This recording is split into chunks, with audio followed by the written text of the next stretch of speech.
Tervist! Ilusa tsükloni ilma puhul tutvustan teile prillidega mopsi. Tegin noppeid raamatust Mopsi memuaarid The Big Bojo ja tegin sellest sedapuhku niisuguse õppematerjali, mis ei komata, vaid esitab sulle teksti lõpus 11 küsimust. Esiteks, kes neid lugusid jutustab? Teiseks, mida tähendab, et iga päev on sünni- ja iseseisvuspäev? 3, mille poolest erineb ja sarnaneb koera ja inimese usk, lootus ja armastus? 4, selleks ju kari ongi, kust kohast pärit ja kelle repliik see on? Kuidas tajub autismi kui nii-öelda diagnoosi kirjanik? Miks erinevalt loomrahvastest inimesed end tapavad? Kas kiiresti või aeglaselt? Aga nad teevad seda. Elu võimalikkus koos loomavihkajaga, on see mõeldav? Mida tähendab seestumine ja hingerööv mopsi tõlgenduses? Kui sobib hobuse vorstiks ja koera šašlõkiks tegemine sinu ilmavaatega? Mida sümboliseerib mopsi tõlgenduses kõverkäpp või saba? Kirjuta oma või kujuteldava looma lugu sulle olulisel teemal.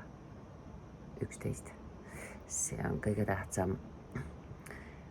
Ja ma loen sulle kehastunult mopsiks ette tsüklonipäeva noppeid raamatust Mopsi memuaarid The Big Bojo.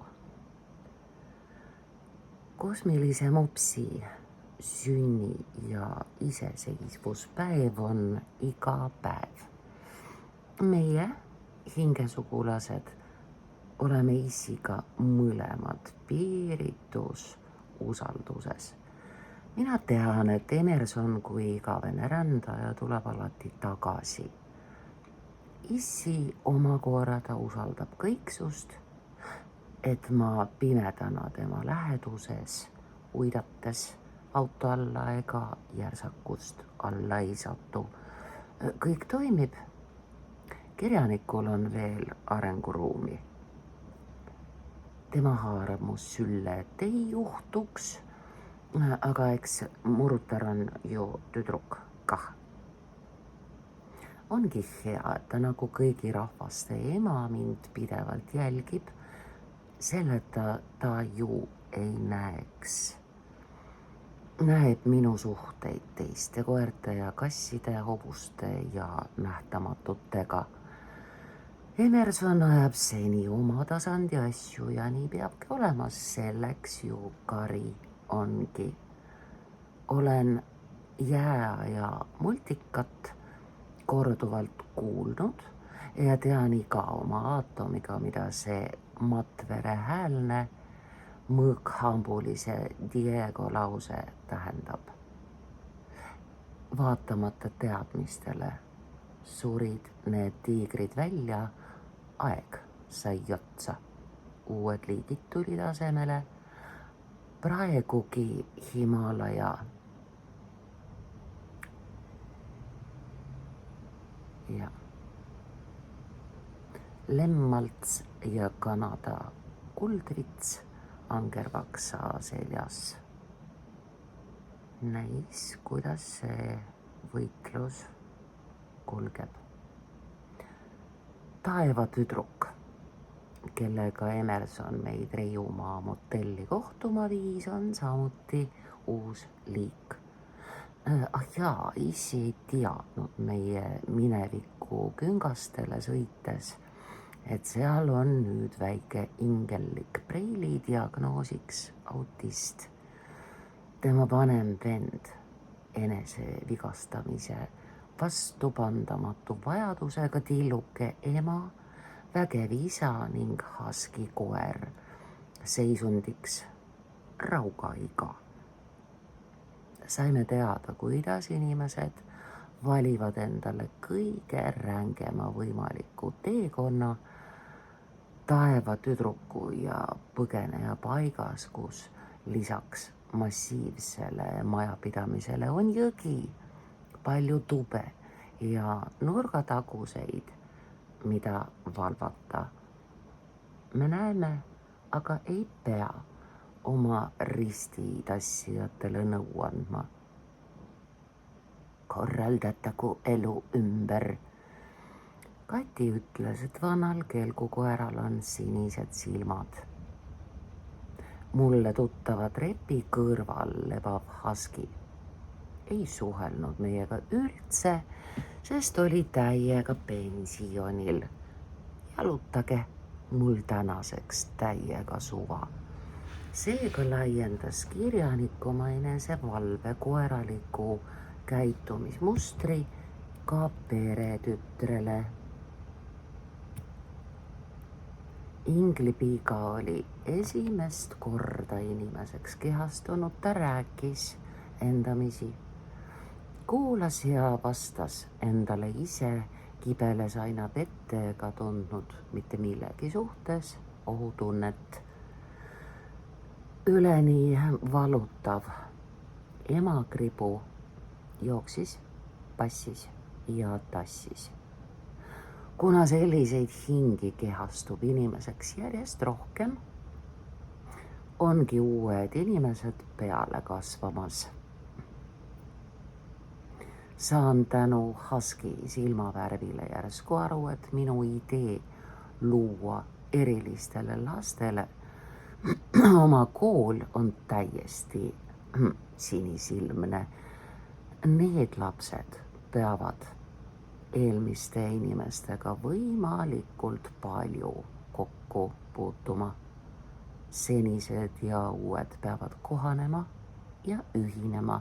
Neid ei tohi erikoolidesse ega turvatubadesse eraldada, ütles kirjanik. Paradiisist saadetud piigal on ilus ülesanne, aga emme on tema hoidmisest ja kaitsmisest nii kurnatud tilluke ja kõhnake. Ja nina on tal saanud samasuguse lopsu, nagu sinul, Emerson.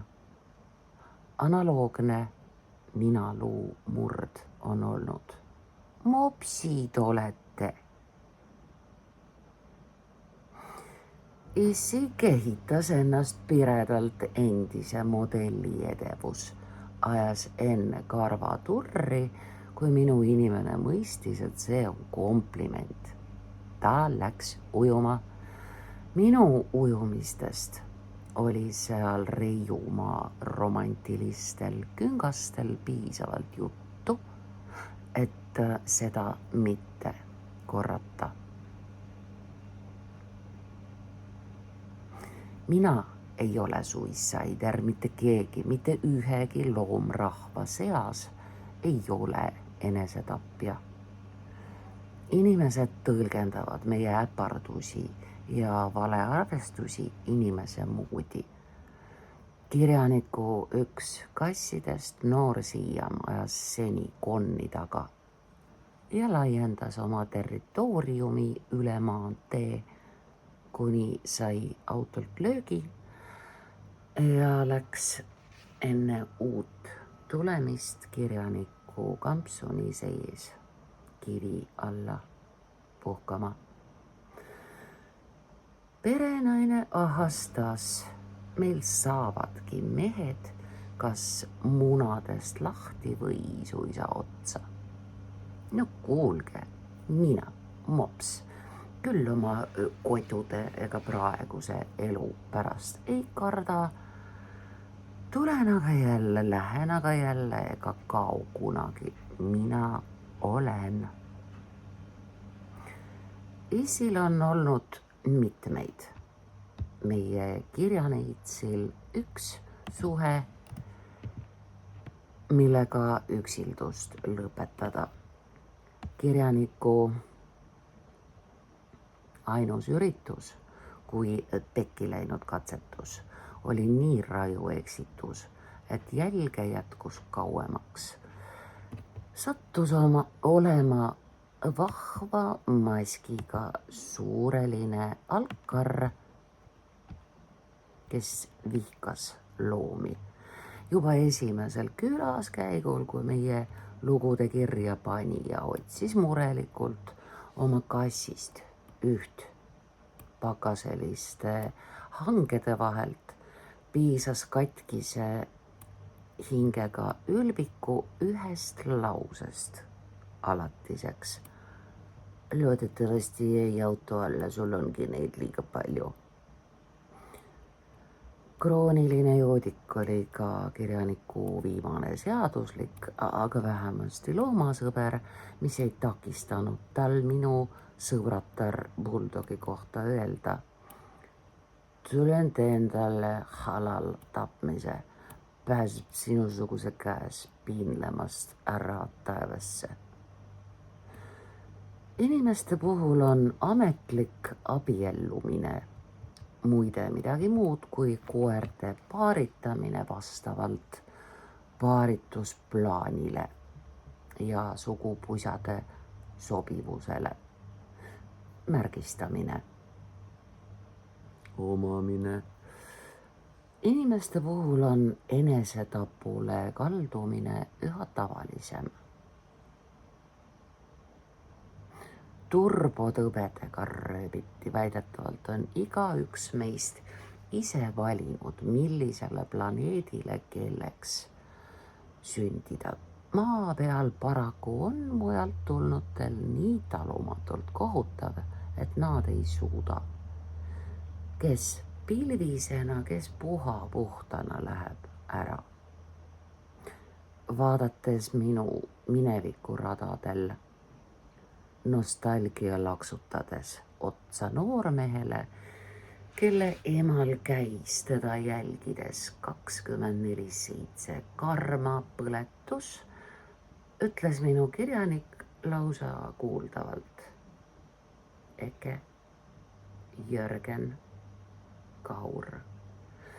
Eke sai noore näitleja kõrgeima tunnustuse ja läks ära.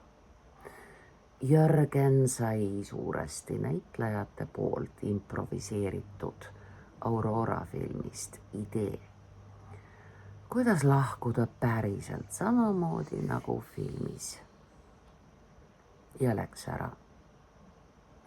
Kaur oli oma isa palvel kirjaniku hoole ja valve all, kuni põgenes kõike ja kõiki maha jättes võõrsile ja läks ära.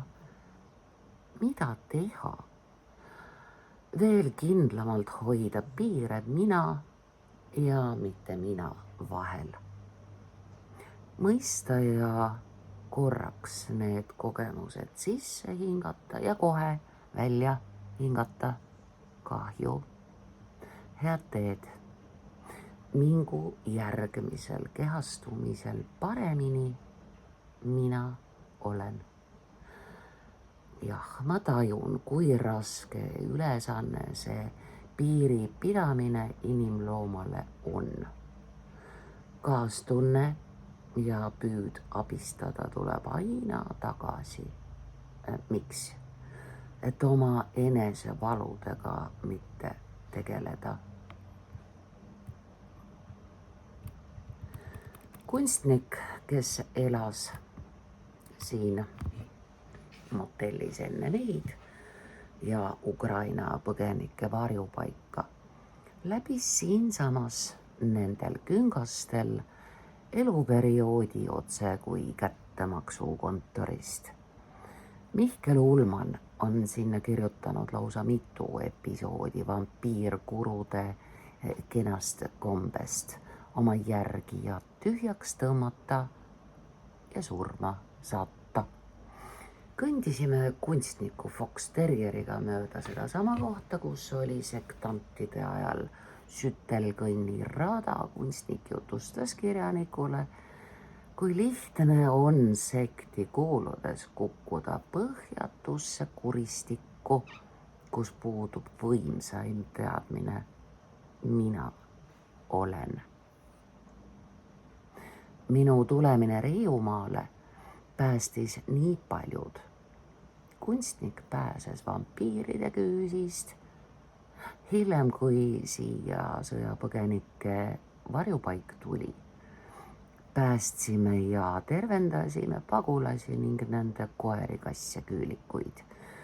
Leidsin ühenduse sütelkõnni ja sektiga nüüd läbi Fox Terrieri ning panin läbitud ajad riiulisse tagasi. Ma ei kiitle oma teenetega ega kurda katsumuste üle. Olen mops. Issi autos ühelt südameühenduselt teisele sõites hoidis kirjanik vasakut kätt minu ja tema oma koera juures, vahel, kohal, peal, seas. Meil oli seedideasjane kohtumine Slaavatariga. Tundsin turja karvades veel Slaavatari peenikesi, aristokraatlikke, hinnalise maniküüriga sõrmi. See oli minu elust päris suur osa, mil me koos põgenike varjupaika pidasime, kui Issi oli matkadel. Olin mina kuningannaliku kaunitariga ning minu inimene arutles temaga ka ühise kodu loomist, aga see aga peitus naiste pilguvahetuses. Kirjanik tajus üllatunult, et Slaavatar on armukade, sest oletas, neil on Issiga äkki suhe. Ei ole armukadedamat inimest kui truudusetu. Kes on truu, ei kujuta mitme raua tules hoidmist ettegi. Kirjaniku tugevad soonelised käed, erinevad taimed küünte all ütlesid mulle, ma saan loodusest igale küsimusele vastused. Pagulanna arvas, et meil sinu Issiga on suhe ja armukadedus lõi üle pea, sest tal on väikelinnas mitu suhet, mille pärast tal ongi kolleegidega hõõrumised. Ta on ilus ja eriline topeltelu tõttu ei saa ta ennast toonase varjupaiga kontekstis näidata. Mina, mops, tean ju, et temake on meiega kogu aeg, mitte ainult topelt, vaid 3-4-kordset mängu mänginud. Ning tal on ka koduse vürstiriigiga kogu aeg olnud hoopis teised suhted ja suhtlemised kui need, mida esitleb. Tulevad vürstitelgitagused iga päev päevavalgele. Tulevad ka topeltmängurite trikid kandikule. Ei ole ta märter, vaid äge ema, kellel on laste pärast lihtsam, turvalisem Eesti provintsis varjuda. Vaba hing, vabal maal. Minu poolest olgu sel kavalal kaunil tüdrukul õnne.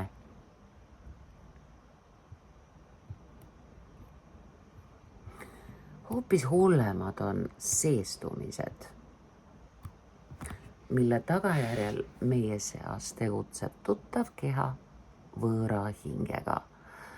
Issi silmitsev koos ülejäänud üldsusega Ariana Grande ja Jim Carrey sarnaseid olendeid, nagu ka Bradley Cooperis rokib võõras vaim, kuhu sellesse kehasse sündinud hing sai.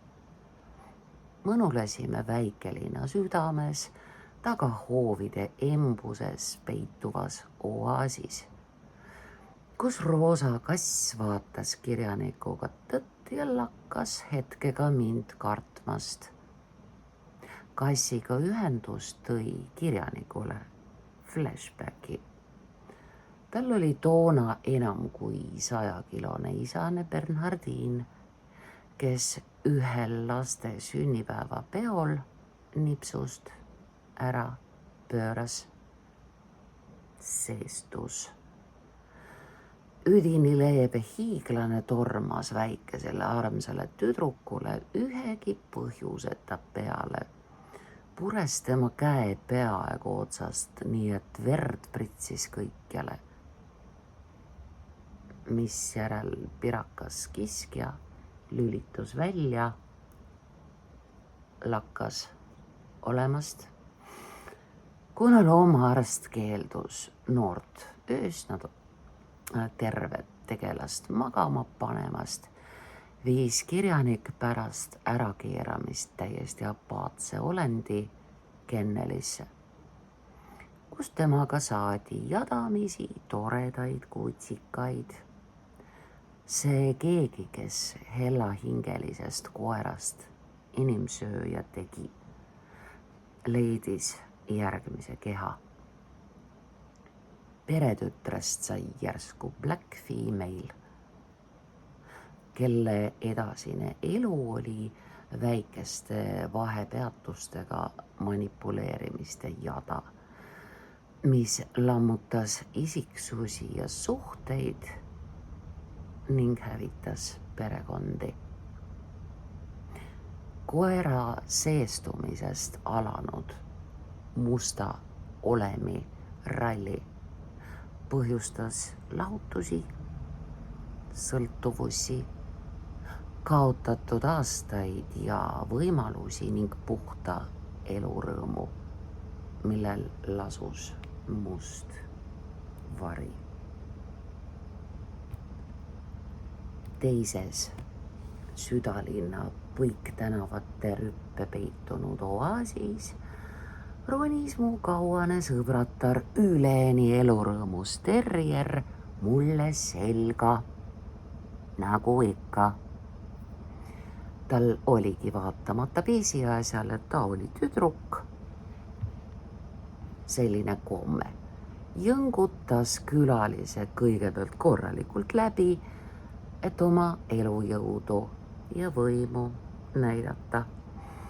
Seda oli sees oaasis mitmel põhjusel vaja. Esiteks oli tema karjas üks praeguse ajastu turbotõbede juhtum ning terrier tahtis kõigiti näidata, et elu läheb alati edasi.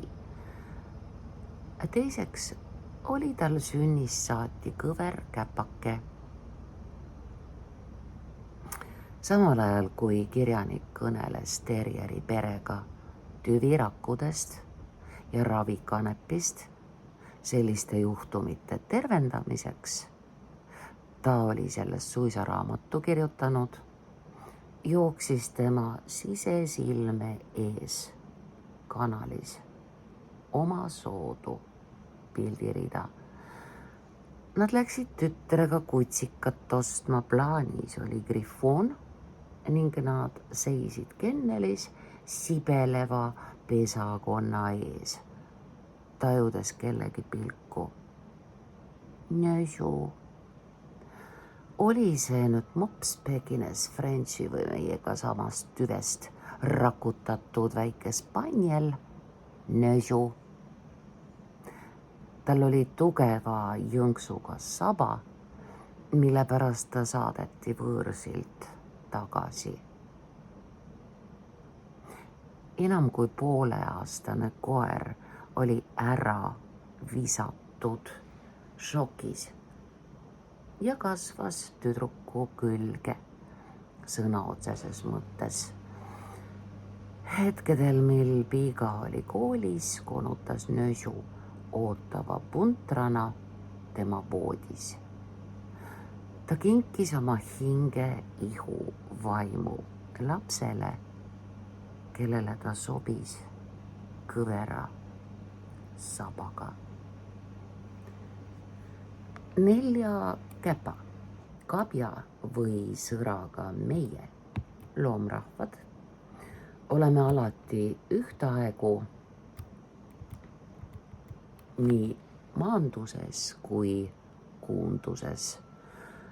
Minu essil oli tarvis minu kohale kummarduda ja ma viisin ta läbi maanduse lovesse ilma, et ta märganuks. Samal ajal hoidis tonnine hobune tema ristluude peal oma piiritult heatahtlikku koonu. Üks töömees ütles äsja, et kardab mind. Järelikult tuleb mind vorstiks teha, ohkas hobune. Kullakene, mullegi on öeldud, et olen nii vahvasti seapõrsa moodi, et maitsen kindlasti hästi, ei tea, kas ketšupi või karriga, mühatasin mina mops vastu. Vorst ja parss, see teema oli just täna mitmeti õhus. Just samal ajal, kui töömees oma hõ vorsti juttu irvitas, võitles loomakliinikus elu eest mära, kes poegis emaka ribadeks ning varsakene oli orvuks jäämas. Universum vastas hobuste ja nende peremeeste palvetele omal moel. Samal ajal sündis teisel märal mitme soolekeeruga varss, kellest vanakooli talumehed enne muiste teenuksidki vorsti. Nüüd läksid mära ja varss põletamisele, oi keskkond, ning emata jäänud varss ning varsata jäänud ema leidsid teineteist. Hobune naeratas. Isi sirutas end inimese asendisse. Ta ei teadnud endiselt midagi. Ja siis need asjad toimuvad nii ehk naa, sest mina olen. Siit tulevad sinu jaoks küsimused ja sa kirjutad oma või kujutldava looma loo sulle olulisel teemal. Ole hoitud.